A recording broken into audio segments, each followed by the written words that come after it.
The school hallways were still dark as Rose Henderson pushed her cleaning cart through the empty corridor. It was 5:30 in the morning, and the only sounds were the soft squeak of her rubber-soled shoes against the freshly mopped floors and the distant hum of the heating system coming to life. After 12 years of working as a janitor at Westridge Academy, Rose knew every corner of this building better than anyone else. Rose was 52, with kind eyes that crinkled at the corners when she smiled, and hair that had started to show streaks of gray, which she usually covered with a patterned headscarf. Her hands were strong and slightly rough from years of work, but her fingers were surprisingly long and elegant. The prestigious private school wouldn't open its doors to students for another 2 hours, giving Rose plenty of time to finish her morning routine. She liked these quiet hours before the chaos began, before she became invisible, because that's what Rose was during school hours, invisible.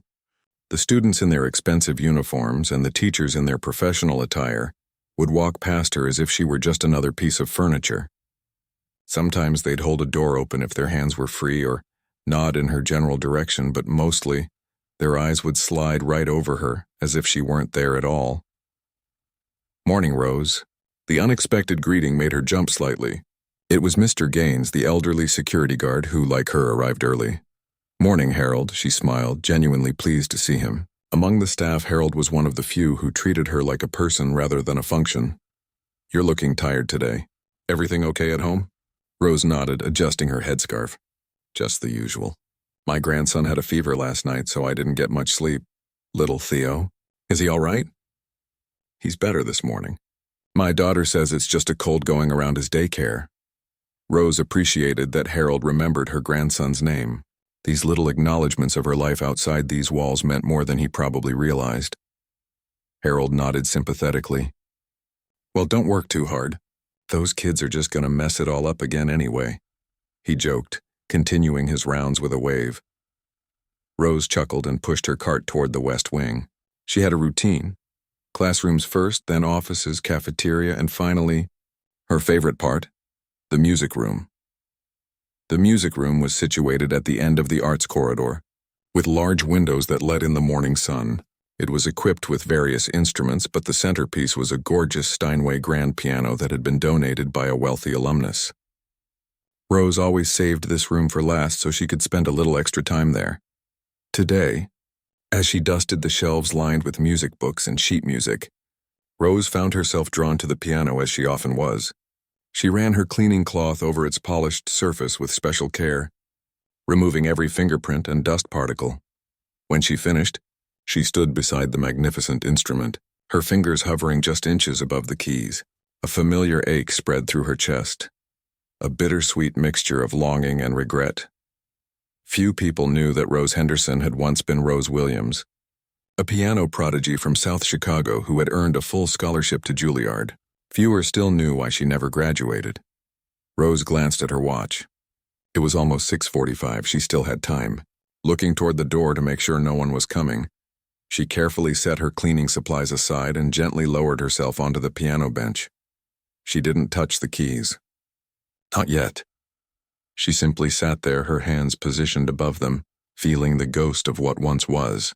It had been her morning ritual for years now, this silent communion with a life that could have been hers. Rose closed her eyes, and in her mind she could hear the music, Chopin's Nocturne in E-flat major, the piece she had played for her Juilliard audition. Her fingers moved slightly in the air, muscle memory from countless hours of practice still intact after all these years. "What are you doing?" Rose's eyes snapped open, and she jumped to her feet so quickly that she knocked over her bottle of cleaning spray. The voice belonged to Ms. Winters, the school's newest music teacher, a young woman with sharp features and sharper eyes who had started at Westridge just 3 months ago. "I'm sorry. I was just finishing up," Rose stammered, bending to retrieve the fallen bottle. Ms. Winters' gaze was coolly appraising. "Were you about to play?" "No, ma'am," Rose said quickly. "I was just resting for a moment before moving on to the next room." "On the piano bench?" Rose felt heat rising to her face. "I'm sorry. It won't happen again." Ms. Winters leaned against the doorframe, her arms crossed. "Do you play, Rose?" "It's Rose, right?" "Yes, ma'am. And no, I don't play." The lie tasted bitter on her tongue, but it was one she had told so many times it almost felt like truth now. Ms. Winters didn't sound convinced, but she didn't press further. Well, I need to prepare for my first class. Could you finish up quickly? Of course, ma'am. I'm done here anyway. Rose gathered her supplies and pushed her cart past the music teacher, careful to keep her eyes down. As she walked down the corridor, she could feel Ms. Winters watching her. Something about the encounter left her uneasy, though she couldn't quite put her finger on why. By 7:30, Rose had completed her morning duties and was taking her break in the small staff room that the maintenance and kitchen staff shared. It was nothing like the teacher's lounge with its comfortable couches and coffee machine. This room had a few plastic chairs, a mini fridge, and a microwave that had seen better days. She was sipping her tea from a thermos when her phone vibrated. It was a text from her daughter, Tanya. Theo's fever came back. Daycare won't take him. Can you watch him today? I can't miss another shift. Rose sighed deeply. Tanya was a single mother working 2 jobs to make ends meet. Rose herself couldn't afford to miss work either. But what choice did she have? Family came first. It always had. That was why, 30 years ago, when her mother had suffered a stroke during Rose's second year at Juilliard, she had packed her bags and returned to Chicago without a second thought. Her 3 younger siblings needed her, and there was no one else to care for them. The prestigious music school had offered to hold her scholarship, but when weeks turned into months and months into years, the opportunity had slipped away like sand through her fingers. Rose texted back, "I'll be there in 30 minutes. Love you." She would need to talk to Mr. Phillips, the head of maintenance, and explain the situation. He was generally understanding about family emergencies. But this was the 3rd time this month that Rose had needed to leave early or take a day off because of Theo. As she made her way to Mr. Phillips's office, Rose passed by the main hall where preparations for the upcoming faculty talent show were underway. A group of teachers were huddled together discussing the program. Ms. Winters was among them, along with Principal Baker and several others. Rose tried to slip by unnoticed, but Ms. Winters caught sight of her. "Oh, Rose," she called out, stopping the janitor in her tracks. "Perfect timing. We were just talking about the talent show." Rose shifted uncomfortably. "I need to speak with Mr. Phillips. It's urgent." "This will just take a second," Ms. Winters insisted, her tone making it clear that it wasn't a request. "We need someone to play background music between acts, short pieces to fill the silence during transitions." The other teachers looked at Rose with mild curiosity, clearly wondering why Ms. Winters was addressing the janitor about this. "I'm sure one of the music students could help with that," Rose suggested, anxious to end the conversation. "Actually," Ms. Winters said with a smile that didn't quite reach her eyes, "I was thinking you might do it." A heavy silence fell over the group. Principal Baker looked confused. "Rose, our Rose?" "Yes," Ms. Winters continued. "I have a feeling our janitor has been hiding some talents from us." Rose felt all eyes on her, a mixture of confusion and amusement in their gazes. Her heart began to race. "I don't play," she said firmly, repeating the lie she had told that morning. "Are you sure?" Ms. Winters pressed. "I could have sworn I saw something in the way you were sitting at the piano this morning. The posture of someone who knows their way around a keyboard." "I was just cleaning it," Rose insisted, her palms beginning to sweat. "And now, if you'll excuse me, I really do need to speak with Mr. Phillips. It's a family emergency." She hurried away, her cheeks burning with a mixture of embarrassment and anger. Behind her, she could hear the teachers resuming their discussion, but Ms. Winters' voice carried down the hallway. "I bet she can play. Wouldn't it be interesting to find out?" The word sent a chill down Rose's spine. There was something in the music teacher's tone, a hint of challenge, or perhaps mockery, that made Rose deeply uncomfortable. As she knocked on Mr. Phillips' door, Rose tried to push the encounter from her mind. She had more important things to worry about, like her feverish grandson and her daughter who was counting on her. That life, the one with the piano at its center, was long gone, buried under years of responsibility and sacrifice. Or so she told herself.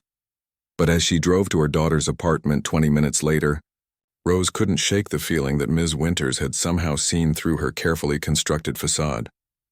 For the first time in years, someone had looked at her, really looked at her, and suspected that there might be more to Rose Henderson than just a woman who cleaned up after others. The thought was both terrifying and strangely exhilarating. 3 days had passed since Rose's uncomfortable encounter with Ms. Winters.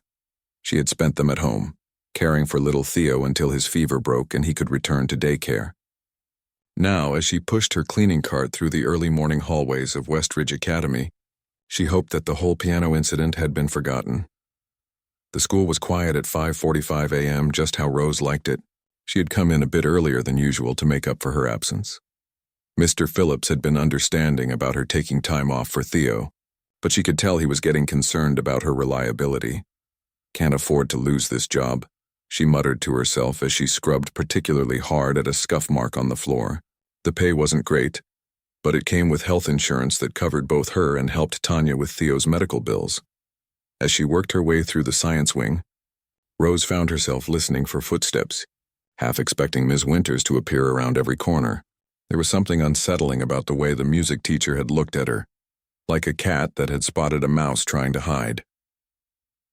By the time Rose reached the music room, sunlight was streaming through the windows. She hesitated at the doorway, considering skipping it entirely, but that would be letting Ms. Winters win, wouldn't it? And besides, it would look suspicious if she suddenly changed her cleaning routine. Taking a deep breath, Rose entered the room and began her usual tasks.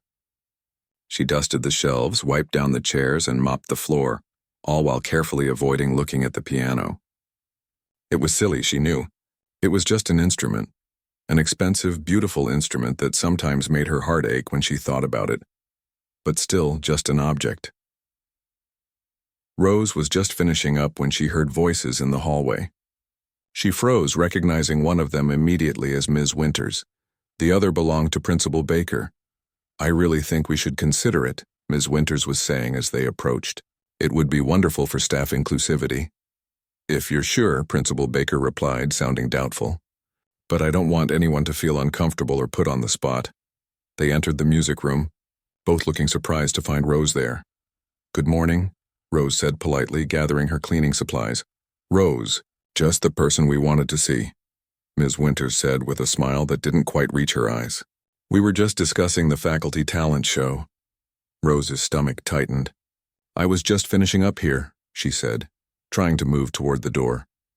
Principal Baker, a kindly woman in her 60s with silver hair and wire-rimmed glasses, stepped forward. "Rose, Ms. Winters has made an interesting suggestion.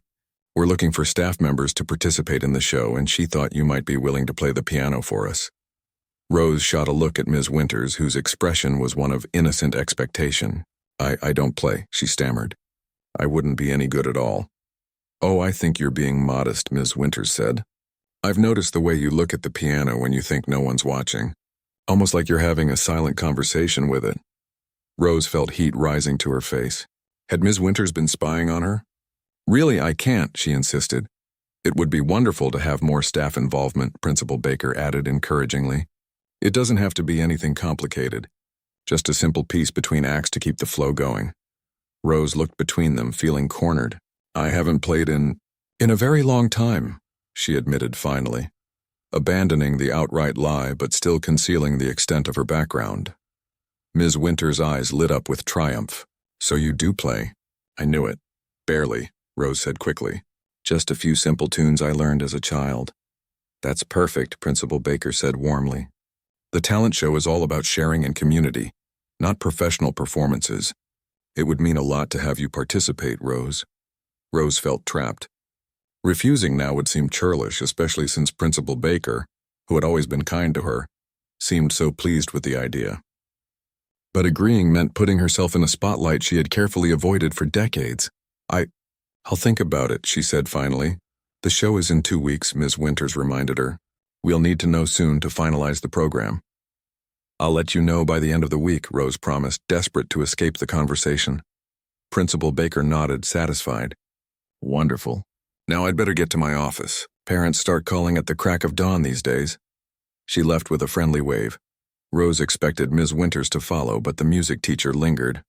"Why do you hide it?" she asked, her voice softer now that they were alone. "Hide what?" Rose replied, though she knew perfectly well what the other woman meant. "You're playing. You do play, don't you? And not just simple tunes either, I'd wager." Rose sighed, suddenly tired of the game. "Why does it matter to you, Ms. Winters?" The music teacher shrugged. "Professional curiosity, I suppose. Or maybe I just don't like seeing talent wasted. It's not wasted, Rose said firmly. It's just not used anymore. Same thing, Ms. Winters said. She walked over to the piano and ran her fingers lightly over the keys without pressing them down. The same gesture Rose often made. You know, the students here have everything handed to them on a silver platter. Private lessons, expensive instruments, endless opportunities, and half of them don't even appreciate it. There was a bitterness in her voice that surprised Rose. You sound like you speak from experience. Ms. Winters gave a short laugh. Let's just say I didn't grow up with a Steinway in my living room. She turned back to face Rose. The talent show is in 2 weeks. Think about it. With that, she left, leaving Rose alone with the piano once again. Throughout the rest of the day, Rose couldn't shake thoughts of the talent show from her mind. The idea of playing in front of an audience after all these years was terrifying. What if she froze? What if she made a fool of herself? The students already looked through her as if she were invisible. Did she really want to give them something to actually see? To judge? On her lunch break, Rose called her daughter. They want me to play in some talent show, she explained after they discussed Theo's improved health. Play what? Like a game? Tanya asked, the sound of a busy diner in the background. She was working the lunch shift at a local restaurant. The piano, Rose clarified. There was a pause on the line. Mom, that's amazing. You're going to do it, right? I don't know, Rose sighed. It's been so long and I'm so out of practice. But you still play sometimes at Mrs. Goodwin's house, Tanya pointed out. Mrs. Goodwin was an elderly neighbor who had a small upright piano and occasionally invited Rose over for tea. That's different. That's just for fun and it's only Mrs. Goodwin listening. This would be in front of the whole school, students, parents, teachers. And? Tanya challenged. Mom, you're always telling Theo and me to be proud of who we are and what we can do. Maybe it's time you took your own advice. Rose was silent for a moment, taken aback by her daughter's words. When did you get so wise? She asked finally. I learned from the best, Tanya replied, and Rose could hear the smile in her voice. Look, I gotta go. Table 6 is getting impatient. But think about it, okay? I think it could be good for you. After they hung up, Rose sat in the quiet break room, turning her phone over in her hands. Maybe Tanya was right. Maybe it was time to stop hiding. But as soon as the thought formed, fear rushed in to counter it. She wasn't ready. She wasn't good enough anymore. And there was something about Ms. Winters' interest that still bothered her. Like the music teacher was setting her up for something, though Rose couldn't imagine what. By the end of the day, Rose had convinced herself to refuse the invitation. She would tell Principal Baker tomorrow that she appreciated the offer, but didn't feel comfortable performing. That would be the end of it, or so she thought. As she was leaving the building, Harold the security guard called out to her. Hey, Rose. Heard you're going to be in the talent show. That's great. Rose stared at him in surprise. How did you hear about that? Harold chuckled. News travels fast around here. Ms. Winters was telling everyone in the teacher's lounge at lunch. Said she'd discovered a hidden virtuoso in our midst or something. Fancy like that. Rose felt a chill run down her spine. Ms. Winters had already been talking about her performance, as if it were a done deal. I haven't actually agreed to do it yet, she said carefully. Well, I think it's wonderful, Harold said, patting her shoulder. Always knew there was more to you than meets the eye. Rose Henderson, as she walked to her car, Rose felt a mixture of emotions churning inside her. Anger at Ms. Winters for pushing her into this corner, fear of performing after so many years, and surprisingly, a tiny flicker of excitement at the thought of sitting at a piano in front of an audience again. That night, after dinner, Rose sat on the edge of her bed and opened the bottom drawer of her nightstand. Pushing aside some old papers, she pulled out a faded photograph. It showed a much younger Rose seated at a grand piano on a concert stage, her face alight with joy and confidence as her fingers hovered over the keys. She traced the outline of her younger self with a fingertip. Where did you go? She whispered. The answer, of course, was nowhere. That girl was still inside her, buried beneath years of hardship and sacrifice in the daily grind of survival. The question was whether Rose was brave enough to let her out again, and whether she could trust Ms. Winters' motives in trying to make that happen. Rose didn't sleep well that night. Dreams of pianos with keys that wouldn't press down and auditoriums filled with laughing faces kept waking her. By morning, she had made up her mind. She would politely but firmly decline to perform at the talent show. But when she arrived at Westridge Academy at her usual early hour, she found a note taped to her cleaning cart. The elegant handwriting could only belong to Ms. Winters. The piano in the music room is free for practice before and after school hours. C.W. Rose crumpled the note and tossed it in her trash bag. The nerve of that woman. Assuming Rose would agree to perform without even waiting for her answer. She pushed her cart with more force than necessary, her mood darkening with each classroom she cleaned.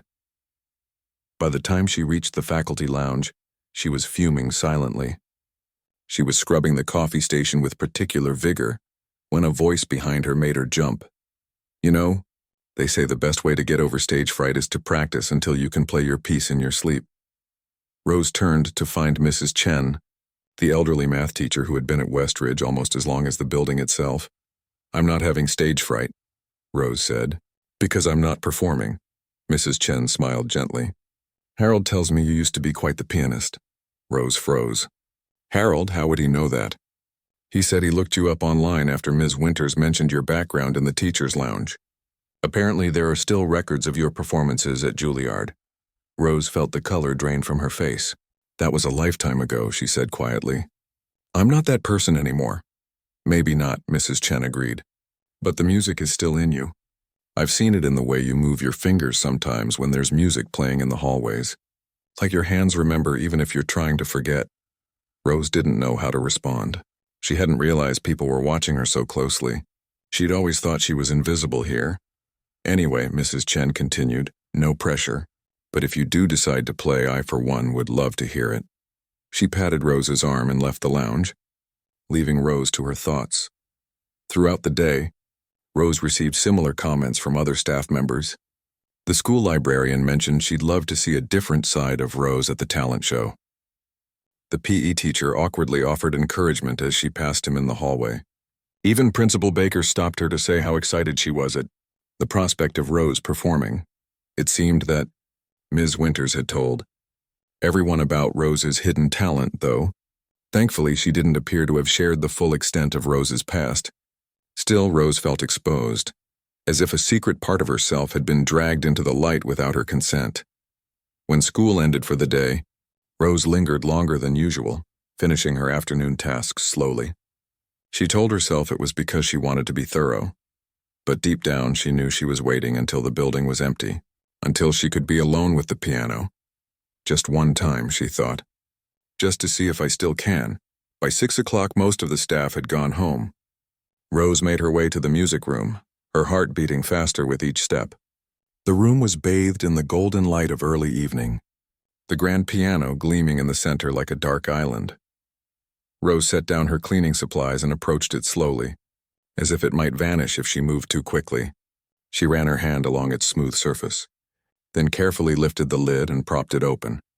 She sat on the bench and positioned her hands over the keys, not touching them yet, just feeling the familiar spacing. Then, taking a deep breath, she began to play. The first notes of Bach's Prelude in C major filled the room, simple, flowing arpeggios that had been the warm-up exercise she'd used every day at Juilliard. Her fingers were stiff at first, hitting wrong notes occasionally, but as she continued, muscle memory began to take over. The music flowed more smoothly, and Rose closed her eyes, letting herself be carried by the familiar patterns. When she finished the Bach, she paused, flexing her fingers. They felt rusty but eager, like old machinery coming back to life. Without really thinking about it, she began to play Debussy's Clair de Lune, one of her favorite pieces from her student days. This was more challenging, the delicate touch required, the subtle dynamics, but Rose found herself remembering more than she'd expected. It wasn't perfect, far from it, but there was still music in her hands, and for the first time in years, she felt a flicker of her old joy as she played. She was so absorbed that she didn't hear the door open, didn't notice she had an audience until she reached the final.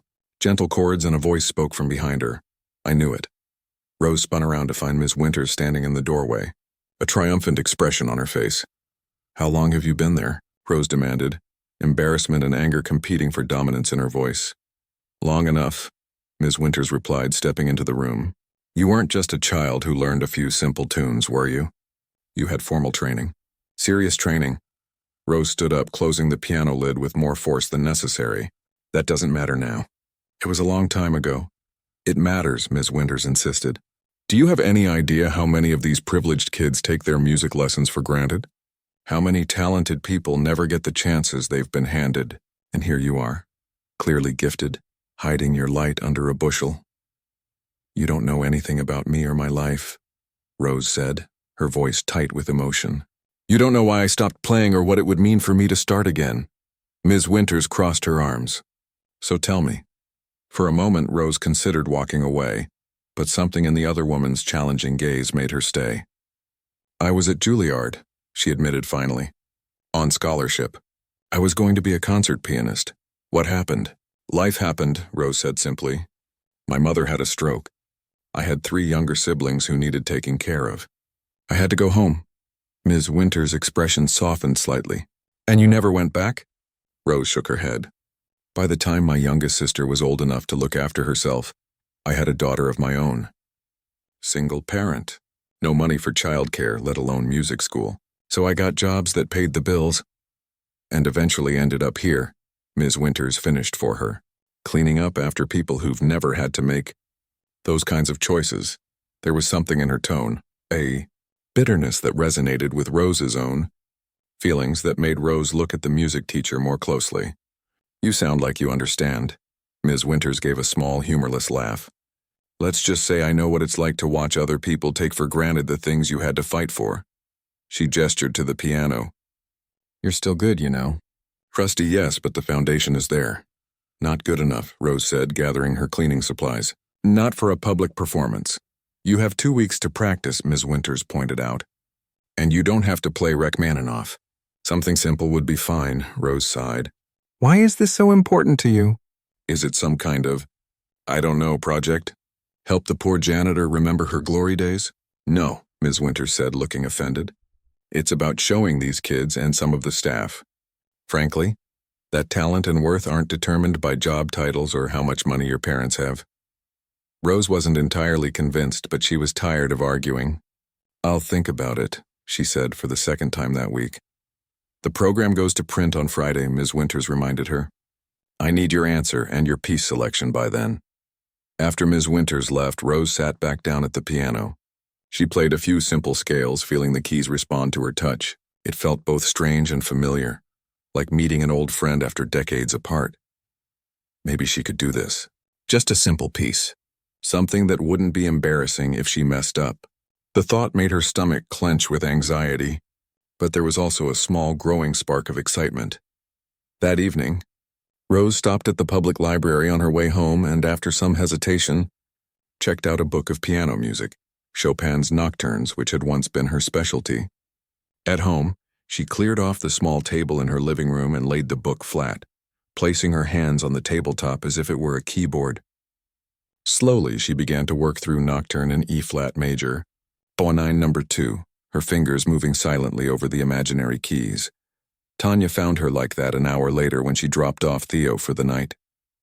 Mom, she said, pausing in the doorway with a sleeping Theo on her hip. What are you doing? Rose looked up, slightly embarrassed. Just remembering, she said. Tanya's eyes fell on the music book. Are you going to do it? The talent show? I haven't decided yet, Rose admitted. But I thought I should at least see if I still remember how to read music. And do you? Rose nodded. It's like riding a bike, I guess. Wobbly at first, but it comes back. Tanya smiled, a bright, hopeful expression that reminded Rose powerfully of how she'd looked as a little girl. You know what this means, right? What? We need to get you access to a real piano for practice. Not just an imaginary tabletop one. Rose laughed softly. I suppose we do. Mrs. Goodwin would let you use hers, I bet. Or maybe, Tanya's eyes lit up. What about the church? They have that nice upright in the basement for choir practice. Pastor Lewis would definitely let you use it if you asked. The idea was appealing. The church was only a few blocks from Rose's apartment, and she knew the pastor would be discreet. I'll call him tomorrow, Rose decided. Later that night, after Tanya had gone to work her evening shift and Theo was tucked into his little bed in the corner of Rose's bedroom, she sat on her own bed and took out the old photograph again. Maybe it's time, she whispered to her younger self. Just one more time. As she placed the photo back in the drawer, her phone buzzed with a text message. It was from a number she didn't recognize. "This is Carla Winters. Harold gave me your number. Have you decided about the talent show? If yes, what piece will you play?" Rose stared at the message, feeling that familiar mix of irritation and reluctant admiration for the music teacher's persistence. After a moment's hesitation, she typed her reply, "Chopin's Nocturne in E-flat major, but I'll need access to a piano for practice." The response came almost immediately. "Music room, 6 a.m. or 5 p.m., every day until the show. I'll make sure you have privacy." Rose looked at the sleeping form of her grandson, thought about her daughter working 2 jobs to make ends meet, and felt something shift inside her, a resolve taking shape. "I'll be there," she texted back. The next 10 days passed in a blur for Rose. Each morning, she arrived at Westridge Academy at 5:30 a.m., completed her most urgent cleaning tasks, and then spent 45 minutes practicing in the music room before the teachers began arriving. In the evenings, after her shift ended, she would return to the piano for another hour, her fingers gradually remembering their old skills. It wasn't easy. Years of cleaning had made her hands strong but stiff. The delicate touch needed for Chopin's Nocturne didn't come back right away. There were moments of frustration when Rose wanted to give up, to tell Ms. Winters that she'd changed her mind. But then there were other moments when the music flowed just right, when her fingers found the perfect balance between strength and gentleness. That reminded Rose why she had once loved playing so much. In those moments, the years fell away and she was that young girl at Juilliard again, full of dreams and possibilities. Ms. Winters kept her promise about privacy. The music room was always empty when Rose arrived, and no one interrupted her practice sessions. But sometimes when Rose looked up from the piano, she'd catch a glimpse of the music teacher watching from the hallway, a thoughtful expression on her face. 4 days before the talent show, Rose was in the middle of her morning practice when Ms. Winters actually entered the room, instead of just observing from outside. "You're improving," she said, leaning against the wall. Rose nodded, trying not to show how the interruption had startled her. "Still not where I'd like to be, though." "You're being too hard on yourself," Ms. Winters said. "The Nocturne sounds beautiful." "I keep missing the timing in the middle section," Rose admitted, "and my left hand isn't as steady as it should be. May I?" Ms. Winters gestured to the bench. Rose moved over and the music teacher sat beside her. "Here," she said, playing the section Rose was struggling with. "You're rushing it slightly. The beauty of Chopin is in the rubato, the way the tempo breathes," she demonstrated again, and Rose watched her hands, noting the subtle way she stretched certain notes. "Try it," Ms. Winters encouraged. Rose positioned her hands and played the passage, trying to emulate what she'd just seen. It wasn't perfect, but it flowed more naturally. "Better," Ms. Winters nodded. "Much better." They worked together for the rest of the practice session, with Ms. Winters offering suggestions and Rose implementing them. Despite her initial reservations about the music teacher's motives, Rose found herself grateful for the guidance. It had been so long since she'd had anyone to help refine her playing. "Why are you doing this?" Rose asked as they were finishing up. "Really, I mean." Ms. Winters was quiet for a moment, staring at the keys. "I told you before, I don't like seeing talent wasted." "It's more than that," Rose pressed. "This feels personal for you." Ms. Winters sighed. "My grandmother was a concert pianist in the Philippines. Incredibly talented. When she came to America, the only jobs she could get were cleaning houses and watching other people's children, despite her conservatory training." "I'm sorry," Rose said softly. "Don't be." She made her peace with it. "But she always told me stories about how music was her true voice, even when people wouldn't listen to her spoken one." Ms. Winters looked at Rose directly. "When I saw you at the piano that morning, something about your posture reminded me of her. And then when I found out about your Juilliard background, you saw a chance to rewrite history?" Rose suggested. Winters laughed softly. "Something like that. Ridiculous, I know." "Not ridiculous," Rose said. "I understand," and she did. There was something healing about seeing someone else get the chance you or your loved ones never had. It didn't erase the past, but it offered a kind of redemption. As they gathered their things to leave, Ms. Winters said, "The faculty lounge is buzzing about your performance, you know." "Everyone's curious," Rose felt a flutter of anxiety. Great, more pressure. Not pressure, Ms. Winters corrected. Excitement. They're rooting for you, Rose. That afternoon, as Rose was cleaning the science lab, she overheard two students talking in the hallway. Did you hear about the janitor who's playing in the talent show? One said. Yeah, my mom's on the PTA. She says the cleaning lady used to be at Juilliard or something. No way. Like the music school? That's what I heard. Bet she's making it up, though. I mean, if she was that good, why would she be scrubbing toilets? Rose froze, her hand tightening around the mop handle. She'd expected the students to ignore her participation, not discuss it. The idea that they and their parents were talking about her made her stomach churn with anxiety. When she got home that evening, she called Tanya in a panic. I can't do this, she said as soon as her daughter answered. The whole school is talking about me. What if I mess up? What if I make a fool of myself in front of all those people? Mom, slow down, Tanya said calmly. Take a deep breath. Rose did as she was told, feeling slightly ridiculous that her adult daughter was the one talking her down from a panic attack. Now, Tanya continued, tell me what happened. Rose explained about the students she'd overheard, the growing buzz in the faculty lounge, the weight of expectation she felt building with each passing day.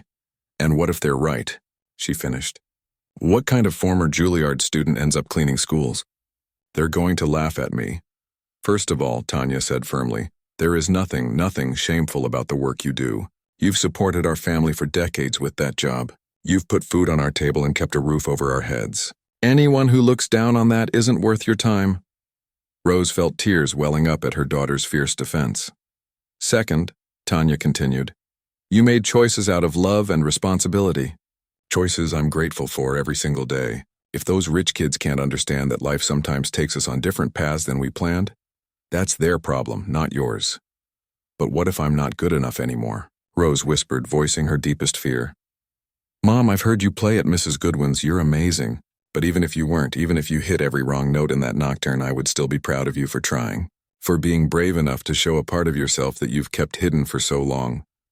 After they hung up, Rose sat in her quiet apartment, her daughter's words echoing in her mind.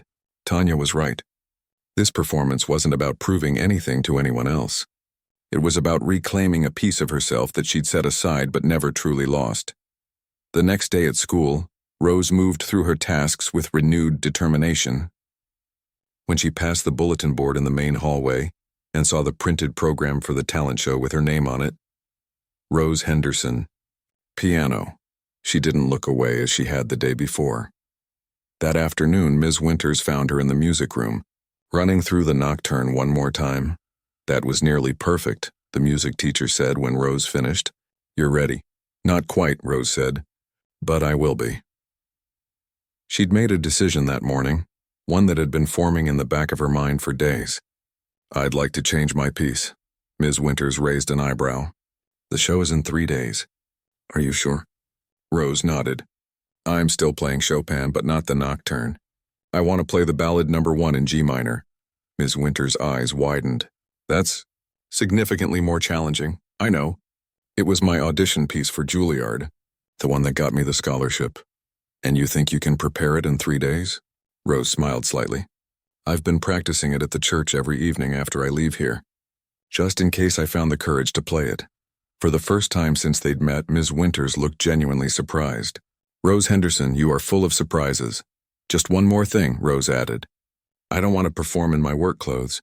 It wouldn't feel right. Of course not, Ms. Winters agreed. What did you have in mind? I still have a concert dress. From before. I haven't worn it in 30 years, but I think it still fits. Perfect, Ms. Winters said. Absolutely perfect. The day of the talent show arrived with a clarity that reminded Rose of concert days from her past. That strange, heightened awareness where every detail seemed sharper, more vivid. She completed her morning cleaning routine on autopilot, her mind already at the piano, running through the ballade measure by measure. At noon, Rose slipped away to the small staff bathroom with the bag containing her concert dress. She'd let Tanya help her press it the night before, smoothing away decades of wrinkles. The black velvet was still rich and deep, the simple lines elegant rather than dated. Rose changed quickly, trying not to look too closely at herself in the mirror. She wasn't that young woman anymore. and pretending otherwise would only lead to disappointment. When she emerged from the bathroom, Harold, the security guard, was passing by in the hallway. He stopped, his eyes widening. "Rose, is that you?" She smoothed the dress self-consciously. "Too much?" "Not at all," Harold said warmly. "You look like you just stepped off a concert stage, beautiful." Rose felt herself blushing, uncomfortable with the attention but touched by his kindness. "Thank you, Harold." "The auditorium's starting to fill up," he told her. "Looks like we're going to have a full house." The words sent a fresh wave of anxiety through Rose. "How full?" "Pretty much all the faculty, most of the students, lots of parents," Harold said. "Word got around that this was going to be special." Rose took a deep breath, trying to calm her racing heart. She could do this. She would do this. As she made her way toward the auditorium, Rose passed a group of students who fell silent when they saw her. She heard one whisper to another, "Is that the janitor?" and felt a moment of doubt. Then she straightened her shoulders, lifted her chin, and continued walking. Backstage, the participating faculty members were preparing for their performances. Mr. Brooks, the English teacher, was practicing a dramatic reading.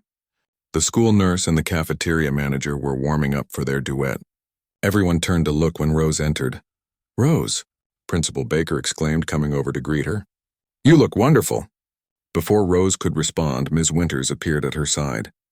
10 minutes until the show starts," she said. "You're the final performance before the closing remarks." Rose nodded, her mouth suddenly dry. The reality of what she was about to do was finally hitting her. All these people would be watching, listening, judging. "I need some air," she said, stepping away from the group and finding a quiet corner backstage. As she stood there, trying to calm her breathing, Rose heard the audience filing into the auditorium. The murmur of hundreds of voices. Then through the noise she caught a familiar one. "I'm telling you, you're going to be blown away. My mom is incredible, Tanya. She'd come. Despite her double shift at the diner, despite the babysitter expense, she'd come to watch Rose play." And suddenly, none of the other audience members mattered. Rose wasn't playing for them, for their approval or their respect. She was playing for herself, for Tanya. For the girl in the photograph who'd had to set her dreams aside but had never completely let them go. Principal Baker stepped onto the stage to welcome everyone, and the talent show began. As Rose waited for her turn, the fear gradually transformed into something else, a quiet, steady determination. After 30 years, she was finally ready to let the music speak again. Rose stood in the wings of the stage, listening to the applause for Mr. Brooks as he finished his dramatic reading of Shakespeare. Her heart pounded against her ribs like a trapped bird. 2 more acts before her turn. She wiped her palms against the velvet of her dress for the 10th time. Nervous? Ms. Winters appeared beside her, holding 2 bottles of water. Rose took one gratefully. "Terrified," she admitted. "Good," Ms. Winters said with a small smile. "A little terror keeps you sharp." "Did you tell everyone about my background?" Rose asked suddenly. "The students seemed to know I was at Juilliard." Ms. Winters shook her head. "I mentioned your training to the faculty, yes. But the student grapevine works on its own. Someone probably overheard something in the teacher's lounge." Rose wasn't entirely convinced, but this wasn't the time to press the issue. She took a sip of water and tried to focus on her breathing. "Why did you change the piece?" Ms. Winters asked, her voice curious rather than critical. "The nocturne was beautiful and you had it nearly perfect." Rose thought about it for a moment. "Because the nocturne was safe," she said finally. It was what someone would expect a rusty pianist to play, something pretty and not too challenging. She looked directly at Ms. Winters. "But that's not who I was. And I realized I don't want to come back to the piano as someone different, someone less than I used to be." Ms. Winters' eyes widened slightly, a new respect visible in them. "Even if it means risking a perfect performance?" "Even then," Rose nodded. "Better to reach for something magnificent and miss a few notes than to play it safe and wonder what could have been." Ms. Winters smiled, a genuine smile that transformed her usually serious face. "My grandmother would have liked you very much, Rose Henderson." The school nurse and cafeteria manager finished their duet to enthusiastic applause. Only the chemistry teacher's demonstration stood between Rose and her moment on stage. Her hands began to tremble. "There's still time to switch back to the nocturne," Ms. Winters offered, noticing her nerves. Rose shook her head firmly. "No, I've made my choice."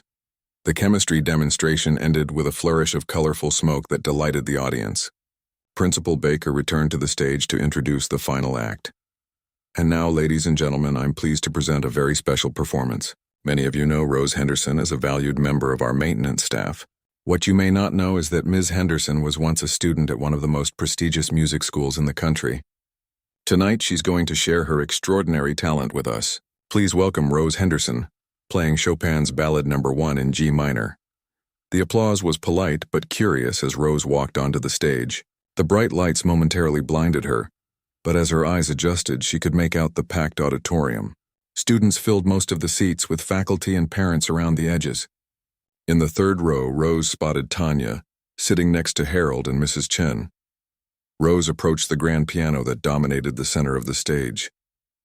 It seemed larger somehow than the one in the music room, more intimidating. She adjusted the bench, took a deep breath, and placed her hands on the keys. For a heartbeat, her mind went completely blank. Panic flashed through her. What if she'd forgotten the piece? What if she couldn't play a single note? Then she looked up and caught Tanya's eye. Her daughter gave her a small, encouraging nod, and suddenly, Rose knew exactly what to do. She closed her eyes, pictured the sheet music in her mind, and began to play. The opening notes of the ballade filled the auditorium.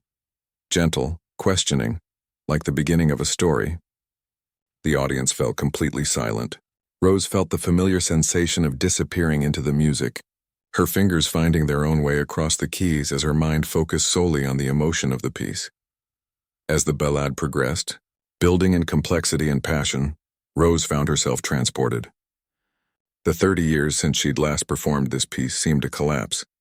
She was aware of her older body, the slight stiffness in her fingers, but these limitations seemed insignificant compared to the joy of bringing this music to life again. When the piece reached its tempestuous middle section, Rose played with a ferocity that surprised even her. All the frustration, the disappointment, the years of dreams deferred, she channeled it all into the music. Her fingers flew across the keyboard, drawing sounds from the instrument that seemed almost impossible. Delicate one moment, thunderous the next. In the audience, people leaned forward in their seats. Students who had walked past her 100 times without seeing her now couldn't look away. Teachers who had known her for years watched in astonishment as the woman they thought they knew revealed herself to be someone else entirely as Rose approached the final section of the ballad, the most technically challenging part. A strange calm settled over her. She had come this far. Whatever happened next, she had already reclaimed something precious that she'd thought was lost forever. The final notes of the ballade resounded through the auditorium, powerful, definitive like the closing of a book. Rose's hand stilled on the keys, and for a moment the silence was absolute. Then the audience erupted.